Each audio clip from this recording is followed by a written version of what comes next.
Olá, olá, olá, pessoal, como é que vocês estão? Tudo bem? Bem-vindos a mais uma live de negociação. Tô aqui com meus fones de fio, porque eu simplesmente eu não sei onde é que eu coloquei o outro fone. Aqui o JP Lefundes já aceitando. Ryan Taylor tá de volta. Olha, tu tá de volta e eu também. Como é que tu estás? Tudo bem? E aí, João? Pelo, boa noite.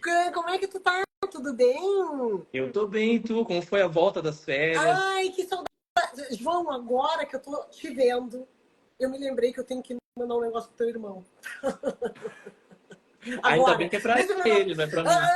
Não é pra ti, é pra ele. Acabei de me lembrar que eu tenho que mandar um documento pra ele, que eu vou mandar pra Maiara. A Maiara até entrou aqui, disse, Maiara, tem que mandar uma declaração, a gente tem que botar na folha da Laclasse pra mandar pro Ângelo, e eu simplesmente acabei me esquecendo. Como é que tu tá, João? Tudo bem contigo? Ah, eu tô bem, Lu. E aí, como é que tá a volta? Eu sei que deve estar tudo muito difícil aí, né? Tá muito. Pelo Rio Grande do Sul e É, tudo.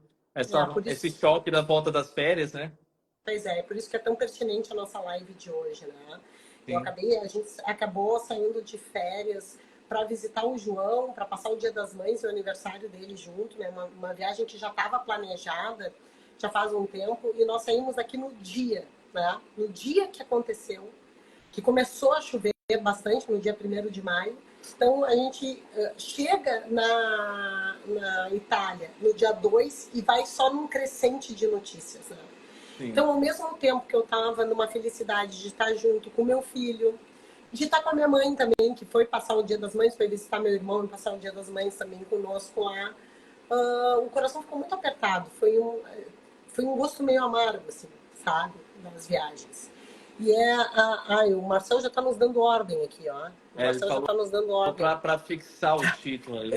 Já. Nosso diretor de live, vamos fazer É, uma função exatamente. para ele. Exatamente. E aí tu sabe, João, que eu tava muito. Eu sempre gosto de viajar e gosto muito de voltar para casa. Eu costumo brincar com os alunos que eu sou que nem a Dorothy, do Mágico de Oz. Não há lugar como a nossa casa. Eu gosto muito de voltar.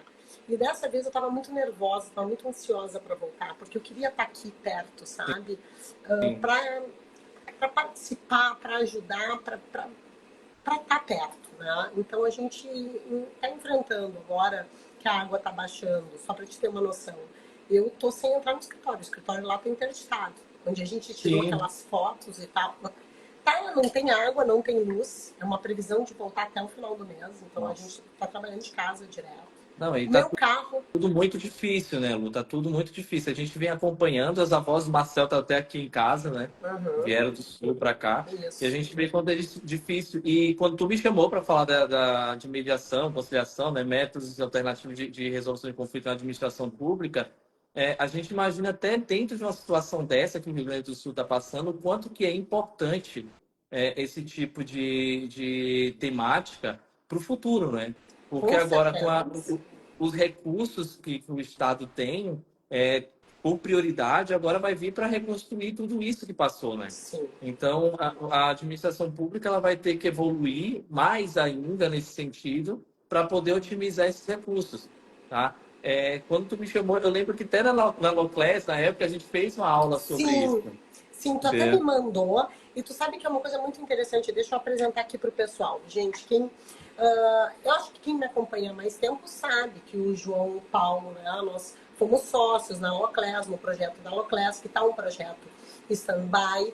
E o João, ele é procurador legislativo, né? Ele tem a especialidade dele, é a administração pública, é o direito administrativo, ele trabalha bastante com licitações, então ele é o procurador legislativo lá em Barretos, né, no interior de Isso. São Paulo. E é muito importante a gente falar sobre isso, até porque, João, não sei se tu chegasse a ver, tem algumas notícias aqui, daquela consultoria do Sérgio Moro, sabe? Aham. Aquela consultoria do Sérgio Moro ofereceu alguns serviços gratuitos para a prefeitura durante um prazo de 60 dias de Sim. reconstrução, né? E como eu tenho falado bastante sobre negociação no meu perfil, e eu falo que a negociação ela se comunica com todas as áreas, a administração pública tem as suas particularidades, né? Sim. E tu é um cara que tem muita propriedade, porque eu sei que tu trabalha com isso no teu dia a dia, eu sei que tu escreve sobre isso, já publicasse artigos em jornais sobre o assunto. Então, eu queria... A palavra é tua, assim, né? Tu nos dissesse, a partir desse cenário que nós temos, um cenário de crise, o que é possível negociar, o que não é possível, como é que funciona, né, esses conflitos envolvendo a administração pública, o que tu vê, né, de possibilidade daqui para frente? A gente tem dois lados, né, Lu? A gente sabe que a negociação ela parte tanto pela via judicial quanto a via extrajudicial. O Rio Grande do Sul ele vem até trazendo dos últimos anos uma questão de negociação judicial na administração pública, né, as negociações dos precatórios, de uma forma até bem eficiente. Eu até fiz um levantamento do ano, referente ao ano passado, e cerca de 65% dos precatórios do Rio Grande do Sul foram provenientes de acordos judiciais. Certo? Isso só em 2023. E em 2023 já foi a 8ª rodada, ou seja, já tem 8 rodadas aí de aprendizado, né, da Procuradoria-Geral do Estado dentro da questão da negociação com os precatórios. Só que também a gente tem que pensar da questão extrajudicial, porque se vem o precatório é porque ocorreu uma demanda que teve que ser judicializada para que o Estado pudesse se movimentar para fazer esse acordo. Então, por que não também agir preventivamente, de forma extrajudicial, lá no processo administrativo, para evitar essas demandas? Consequentemente, isso vai ser uma economia para o Estado, né? Infelizmente, a administração pública ela ainda tem um pouco de, coisa assim, receio e engessamento por conta dos princípios constitucionais, né? Eles pensam naquela questão da legalidade na administração pública como se fosse aquela legalidade estrita, né? Onde você só pode fazer o que está escrito. Só que não necessariamente assim. A administração pública ela não tem um código, né, de direito administrativo como a gente tem um código de processo civil, código penal e tal. Então, a gente tem que fazer uma ponderação dos princípios constitucionais, dos princípios infralegais e principalmente os dois princípios que são as pedras de toque, né, da administração pública, que é o interesse público, né, a prevalência do interesse público sobre o privado e a indisponibilidade do interesse público. Então, não quer dizer que você tem um princípio da legalidade que eu não posso ponderar e verificar o que é mais eficiente, mais econômico, dentro da moralidade de todos os outros princípios. E para isso, não é uma novidade, né? A gente já tem aí a lei, por exemplo, da arbitragem, que é uma lei bem antiga. O Código de Processo Civil, em 2015, já trouxe a possibilidade de mediação e conciliação também para a administração pública. Depois veio também aí a Lei 9.307, a Lei 3.303, que é o Estatuto das Empresas Públicas e Sociedade de Economia Mista, que já trouxe aí a questão do processo, né, análogo à licitação, e o que traz também questões de negociação dentro dos contratos administrativos. E mais recentemente, a lei de licitações, a nova lei de licitações, também já traz essa possibilidade. Então, a gente vê uma evolução da legislação para reforçar a possibilidade que a administração pública tem de fazer essa resolução de conflitos por esses meios alternativos. E daí eu falo da questão preventiva. Porque se você tem uma prestação de serviço público, onde às vezes o Estado tem às vezes não, né? Muitas vezes o Estado tem que contratar terceiros ou fazer uma concessão de serviço público através de contrato administrativo, que aí pressupõe a existência de uma licitação ou de uma dispensa de licitação por meio de um contrato administrativo e tudo. Então, é possível que a administração, no momento que verifique uma falha na prestação ou uma possibilidade de, às vezes, de recomposição de um equilíbrio econômico, financeiro de um contrato, ou de uma melhoria da possibilidade de prestação de serviço, trazer numa mesa de negociação essa chance de evitar um problema futuro, uma futura judicialização. Principalmente sim. Agora a gente vê o Rio Grande do Sul nesse sentido, né, dessa tragédia, muitos contratos administrativos vão ter que ser revistos. Né? Muitas formas de prestação de serviço público vai ter que ser revisto. E aí a administração pública vai ter que sentar com essas empresas e verificar dentro dos contratos já existentes e também dos contratos a serem firmados, o que é que pode ser feito para atender essa demanda atual, tá? Sim, sim.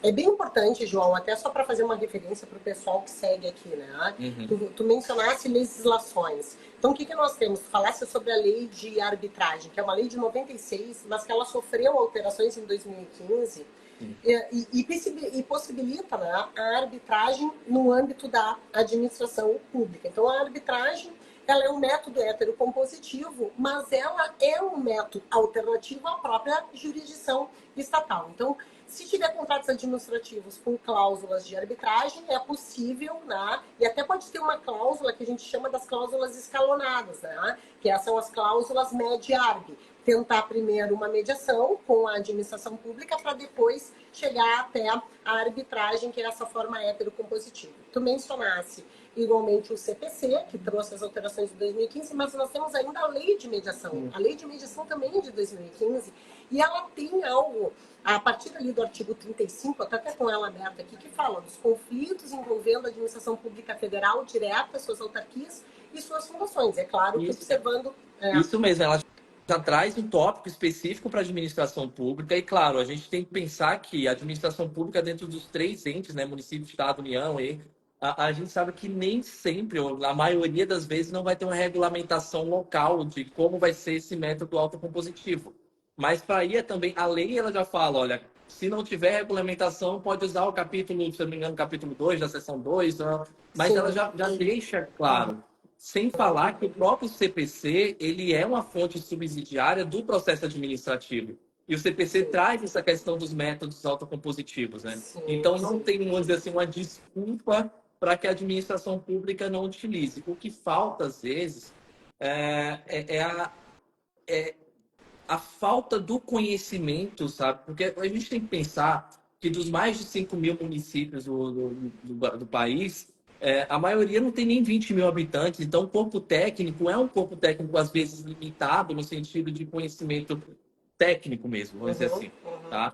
Então, eles, às vezes, por receio de fazer alguma coisa, porque a administração pública ela sofre fiscalização aí do Ministério Público, do Tribunal de Contas, da própria sociedade como um todo. Então, ainda existe muito esse receio de fazer, de utilizar esses métodos autocompositivos. Mas não quer dizer que não possa ser utilizado. Um exemplo disso é o próprio governo do Rio Grande do Sul, né? Como eu falei, 65% dos precatórios é proveniente aí dos acordos. E isso é bom para todo mundo, né? Porque o Estado ele vai pagar menos, onde esse dinheiro que seria para pagar os precatórios pode ser direcionado para uma política pública diferenciada, que para esse momento de tragédia é muito importante, né? E para o próprio jurisdicionado, porque ele vai receber esse valor mais rápido. A gente sabe que o precatório é uma coisa que demora e às vezes a gente não sabe quanto é que vai receber. Então, para ambos é importante, né? Eu creio que se a administração pública criar essa política pública de negócio de método da utilização de métodos alternativos de solução de conflitos, vai sobrar dinheiro para poder fazer outras políticas públicas, às vezes no âmbito social, né? Saúde, educação, assistencialismo e até mesmo de questão de infraestrutura. Então, é uma questão até muito de gestão. Esse, às vezes, é um problema da administração pública, porque não é só a questão técnica, você tem também uma questão de continuidade que depende muito da demanda política.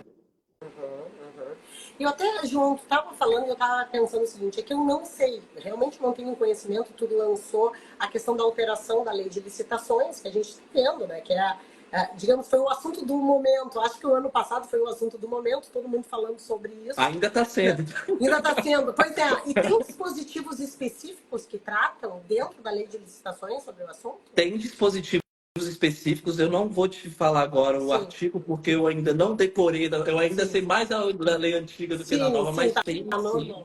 E isso é muito importante, porque na administração pública é mais comum do que a gente pensa em empresas não prestarem serviço da maneira que deveria ser. Tá? Às vezes por uma falha aí na seleção da empresa, às vezes por questões financeiras da própria empresa que foi selecionada. Então, esse método ele serve também para que a administração pública se precavindo, sabe, de alguns problemas. Tu que advoga muito na área trabalhista Sim. sabe o quanto que tem de demanda onde a administração pública é condenada subsidiariamente por questões trabalhistas, Uhum. né? Então, a nova lei de licitações, ela trouxe, além desses métodos, por exemplo, de solução de conflitos, ela trouxe também a própria responsabilização da administração, porque antes, com a Lei 8666, a gente ficava muito restrito à súmula Sim. 331. E agora já trouxe a questão da responsabilidade. Então, a administração pública, no momento que ela verificar que existe algum problema no contrato, ela pode muito bem chamar a empresa e falar: olha, eu tenho umas faturas tuas aqui, eu não vou liberar pelo serviço que tu já prestou. Então, vamos negociar aqui, já que tu não vai continuar, a gente rescinde o contrato, vou te aplicar uma sanção, mas esse crédito a gente já utiliza para pagar lá as verbas trabalhistas, às vezes pode chamar aí o Ministério Público do Trabalho para fazer um termo de ajuste de conduta para ficar uma coisa vamos dizer assim, formal, né, e tudo.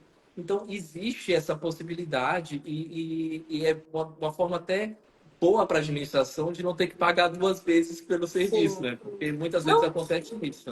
não, e é Ela bem. paga para a empresa e depois tem que pagar judicialmente. Não, isso é bem interessante, porque de uma certa forma, isso faticamente já estava acontecendo, né? Quando as Uhum. empresas começavam a não pagar, as terceirizadas começavam a não pagar os créditos dos trabalhadores, já havia uma retenção desse crédito, que a administração pública já estava esperando ser demandada de forma subsidiária, e aí pagava nos processos para fazer um acerto depois, só que isso não evitava a ação judicial da contratada, né? Para a liberação de faturas e assim por diante. Mas é bem interessante porque, João, tu trouxe uma outra questão, né? Tu falou da dificuldade não é da dificuldade, mas de uma falta de capacitação dos procuradores e do pessoal que trabalha nessas matérias, nesses mais de 5 mil municípios que nós temos no país.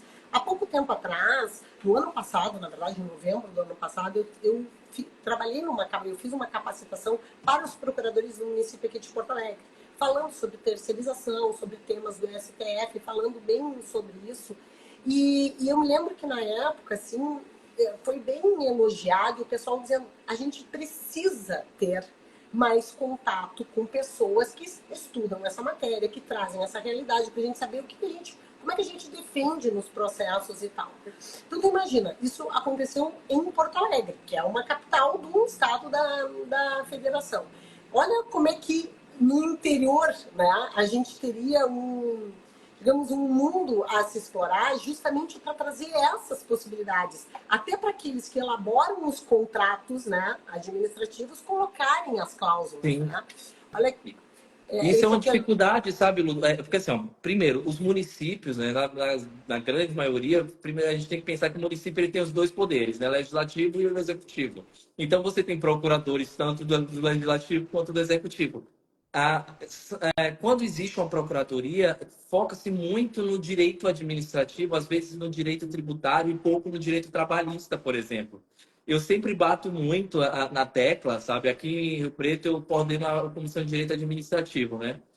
Da OAB. E eu sempre falo com o pessoal, gente, o direito administrativo ele não tem que ser uma coisa focada só nisso. Então, a gente tem que pensar de uma forma até interdisciplinar, porque todas as áreas que a gente vai atuar vai ter um pouquinho do direito administrativo. E talvez por isso que não existe um código de direito administrativo, né? Porque, assim, como a gente falou da terceirização e responsabilidade subsidiária. A gente pode falar aí, talvez, também da questão empresarial, tu dá aula de empresarial. Sabe? Sim. Então, quando você chega para a Procuradoria como de Porto Alegre, eles estão tão focados na administração pública, até porque deve ser um regime estatutário, por exemplo, dos servidores, que eles não sabem nem como lidar em questões de processos trabalhistas, por exemplo. Entendeu? Então, a capacitação é muito importante. E como eu estava falando dos municípios, a grande maioria não tem nem 20 mil habitantes. A gente tem municípios aí de 1.500 habitantes, às vezes não tem nem 1.000 habitantes. Então, nem procuradoria às vezes existe. Tá? No máximo, existe aí um escritório de advocacia contratado, alguma coisa do tipo. E falta, sim, esse tipo de capacitação. Tá? E é muito importante que isso seja levado e que os profissionais procurem entender da importância que é a negociação e como isso futuramente vai refletir na redução de demandas judiciais. Uhum, uhum. E me diz uma coisa, João, porque uma coisa é quando a gente trabalha assim com esses métodos, né? E aí a gente compreende o que é um instituto. Ah, eu entendo o que é mediação, eu entendo o que é conciliação, eu sei o que é arbitragem. Outra coisa são as capacidades e as habilidades que são exigidas para aqueles que vão desenvolver, que vão trabalhar frente a uma mediação perante a administração pública, as particularidades dos conflitos, né? E eu quero te perguntar justamente sobre isso. Se tu pode falar um pouquinho, quais são as particularidades dos conflitos que são que decorrem, né, na administração pública, e o que tu acha, o que atua no teu dia a dia parecem as melhores habilidades e capacidades daqueles que atuam, né, nesse tipo de conflito. Porque tu disse, Luciana, na tua área, na trabalhista e no empresarial, a gente sabe melhor como transitar e como se comunicar, porque a gente está muito... a natureza do conflito já é muito compreendida por aqueles que estão à frente. Eu te confesso que se eu fosse contratada para negociar um contrato de natureza administrativa, o que eu precisaria saber? Eu teria que me familiarizar com o ambiente, de como é que eu vou me comunicar, de qual é a natureza do conflito, o que geralmente, como é que geralmente se comunica, como é que não se comunica, quais são os interesses que precisam se investigar. Eu queria que tu falasse um pouco sobre isso, assim. Eu vou falar muito pelo lado do executivo, vamos dizer assim, do executivo, que é onde a demanda é maior, tá? Existe muito aquela questão da responsabilidade civil do Estado, né? Sim. Por questão justamente da prestação de serviços, que muitas vezes são serviços terceirizados. Então, vamos supor que a empresa de saneamento vai lá assentar uma rede, e existe um vazamento, esse vazamento derruba o muro do proprietário do imóvel. Existe uma responsabilidade objetiva do Estado de ter que arcar com aquilo. Então, antes de judicializar, o Estado ele pode chamar, fazer todo o processo administrativo para reparação do dano. Ele não precisa esperar o proprietário do imóvel judicializar para que ele possa consertar, porque ele já sabe que o dano é dele. Aí vem aquela questão, é a responsabilidade de quem? Da concessionária. Eu tenho a administração, mas também tem a concessionária. E aí? Como é que vai ficar também a questão administração direta e o contrato com a concessionária, né? Então, tem que ser uma negociação tanto de maneira a manter o equilíbrio econômico desse contrato, tá? E para que também tenha continuidade do serviço público, que é um dos princípios da concessão do serviço nesse caso, mas também eu não posso deixar de prestar essa jurisdição, né, administrativa ali para o proprietário do imóvel. Então, no próprio contrato da concessão, já pode dispor de cláusulas que tratem dessas responsabilidades civis por conta da prestação do serviço. Então, isso tudo tem que ser muito bem fundamentado no edital de licitação para concessão, que vai refletir lá no contrato, que vai refletir na possível demanda de responsabilidade civil. Então, tem que ser ter esse conhecimento, vamos dizer assim. Sim, seguir esse caminho, né? E olha o que é porque tu é um procurador, no exercício da tua atividade, tu elabora esse contrato, né? Eu já elaborei. Hoje eu estou no legislativo. O legislativo fala assim que é um céu, né? Porque a gente não tem que lidar com a prestação do serviço propriamente dita. A gente contrata através de licitação, sim, mas coisas que demandam mais para o próprio órgão, não para a população como então, olha o diferencial que é conhecer a legislação e essas possibilidades, né? Porque ainda hoje, mesmo com todas essas alterações legislativas, e especialmente de quem lida na área mesmo, né? A gente se depara com profissionais que não sabem, que chegam a dizer assim, não, você não pode negociar com a administração pública. Como assim não pode negociar com a administração pública? E é por isso que é importante esse tipo de conversa e de capacitação, porque é o tipo de coisa que a faculdade não ensina pra gente. Entendeu? Eu aprendi essa parte do direito administrativo em si nos 21 anos que eu tenho em administração pública, né? Eu tive a oportunidade de transitar pelo executivo, legislativo, judiciário, estado, município e união. Então, assim, essa experiência traz esse conhecimento, tá? Mas eu vejo hoje que as pessoas que recém passam nos concursos para a procuradoria não têm essa experiência, tá? E aí fica oportunidade aí de ter que aprender, porque, e assim, cada dia é um aprendizado novo, é porrada em Sim, cima de porrada, sabe? claro, E, mas tiro, porrada e bomba. Tiro, porrada e bomba. Mas é que é importante, João, a gente ter esse tipo de conversa, né? E com quem está à frente, com quem está na linha de frente, para saber quais são as alternativas. Quando eu estou falando de negociação, e eu preciso, para o meu público aqui, tangenciar a negociação, porque por vezes parece muito abstrato.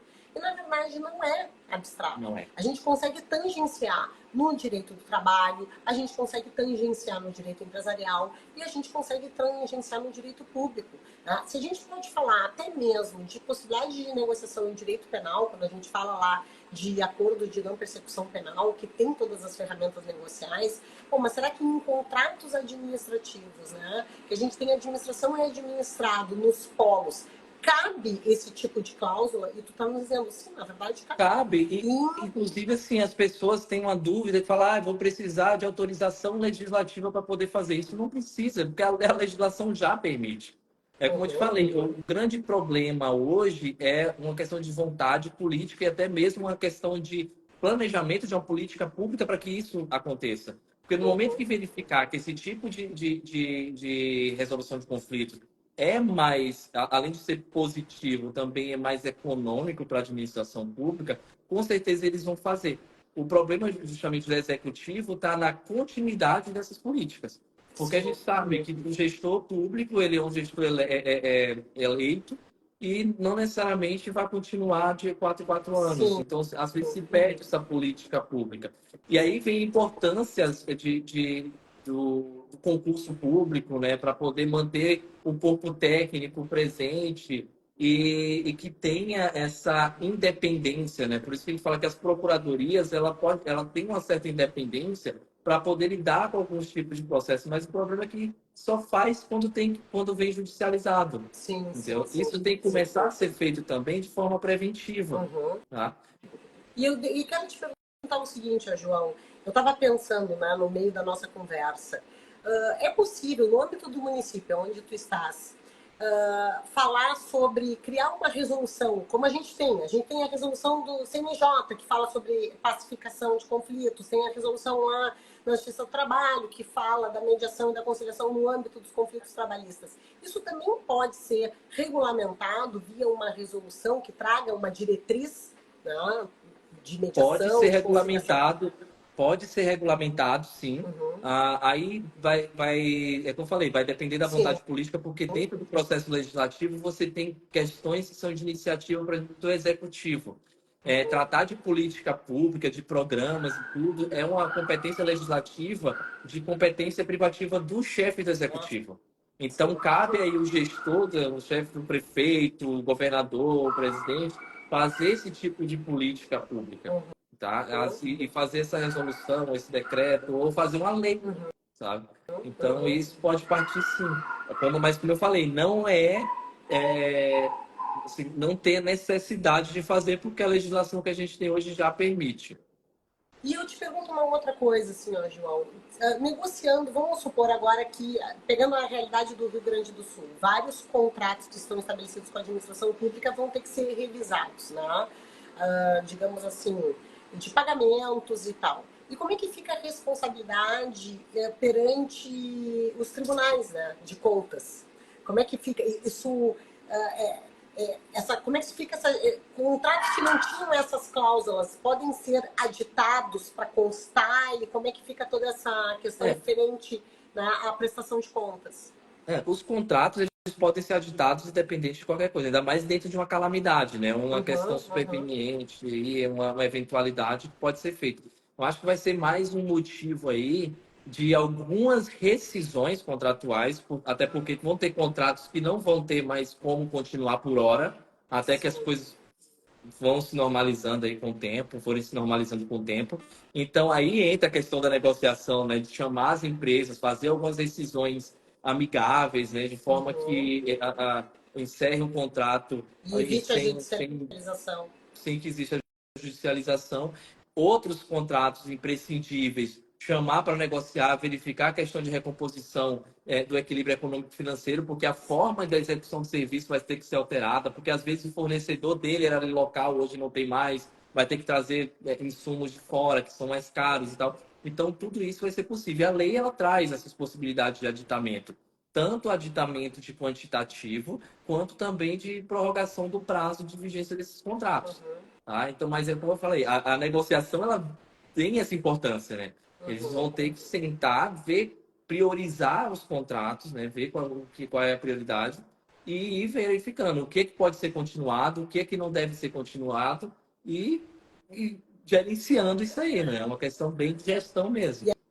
É aquelas pessoas que estiverem à frente dessas negociações, especialmente pela administração pública, que tenham essa capacitação, né? Que consigam entender também os interesses da outra parte, porque isso vai fazer uma diferença na forma de que o contrato vai se resolver, eventualmente, né? Ou até mesmo em relação ao relacionamento que pode se postergar. Sabe que agora eu estava conversando com as gurias até. Claro, não é uma administração com a administração pública, mas eu vou trazer um exemplo assim, pessoal.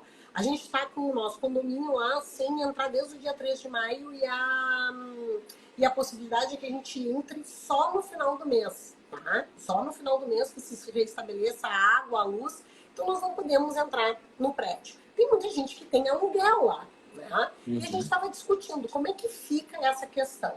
Vamos conversar com os proprietários sobre um abatimento, né, nas despesas, que são de IPTU, de condomínio, do aluguel, e alguns são mais engessados nessa negociação e outros nem tanto. Mas o que interessa para todo mundo? Né? Esses dias eu até estava conversando com a Letícia. Eu disse, Letícia, vai ser um efeito cascata. Vai ser um efeito cascata. E todo mundo tem interesse na manutenção dos contratos, né? Até mesmo aqueles que estão agora recebendo os pedidos de abatimento. Então a gente tem que, de repente, trazer essas informações, conversar, né? Porque daqui a pouco tu faz uma proposta, recebe uma negativa, a negativa não quer dizer que tu não possa desenvolver um pouco em cima disso. E a mesma coisa. E se a gente for pegar os detalhes, né, eu estava vendo o jornal, não sei se foi hoje ou ontem, a limpeza aí da parte central de Porto Alegre, né? E eles estavam tentando restabelecer energia elétrica, por exemplo. E a gente tem que pensar, por exemplo, a energia elétrica, a companhia vem através de concessão, que é um tipo de contrato administrativo. Tá? Eles, ao mesmo tempo que a população está sem energia, eles também não estão tendo faturamento dessa energia, mas eles têm despesa com a mão de obra deles. E vão ter a despesa também para esse restabelecimento. E daí também vai ter que sentar com a administração pública e verificar como é que vai ser feito isso. Né? Não, e tu sabe que é uma coisa muito, que é muito engraçada a forma de comunicação com o administrado.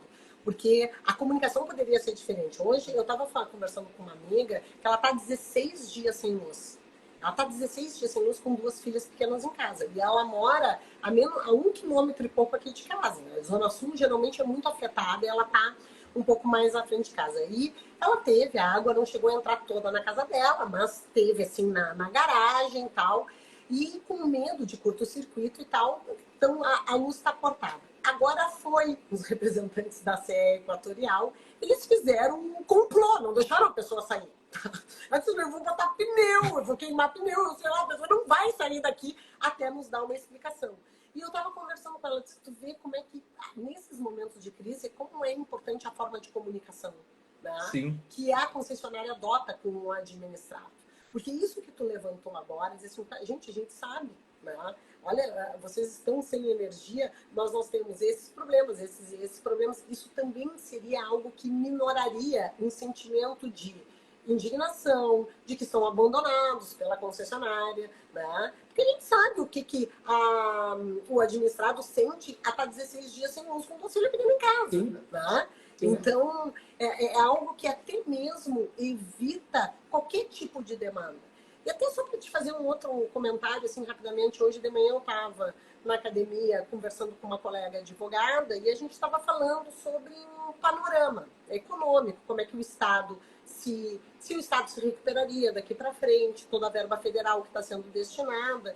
E aí ela estava dizendo, em momentos de crise, muitas vezes os advogados saem lucrando. E ela fez uma referência há um advogado que já está entrando com inúmeras ações contra a prefeitura. E aí eu estava dizendo assim, cara, isso também é uma coisa muito difícil agora, né? Eu não sei se eu faria. Tá? Eu não sei se eu faria nesse determinado momento, porque Aí pelo entra amor naquela de Deus. questão da crise moral, né, Lu? Não, mas até mesmo um olhar, tu fica pensando assim, cara, eu tenho que pensar um pouco mais na coletividade, Sim. né? E é algo que, até mesmo, João, quando a gente começa a estudar muito as questões de métodos adequados de resolução de conflitos, começa a ter um olhar mais amplo, sabe? Não, eu falo, assim, a gente tem que pensar de uma forma bem integrada. Sim. É como eu falo, você tem a questão da energia, como eu falei. Então, às vezes, se falta energia, também eu tenho um problema aí com o saneamento, porque eu preciso, às vezes, bombear água, bombear esgoto. Aí, às vezes, o esgoto volta. Aí eu pergunto assim, de quem é a culpa? Né? Quem é o que eu vou responsabilizar? Então, como você falou, aí fica um monte de judicialização e está resolvendo o problema de quem? Porque você vai estar tirando dinheiro dali da administração que está tentando resolver um problema que é um problema de todo mundo. Sim. Então, é uma questão complexa, sabe? Muito complexa. Mas, João, então era isso. Essas nossas lives de quinta-feira, elas são mais rapidinhas, assim, que é Sim. realmente para fazer essa...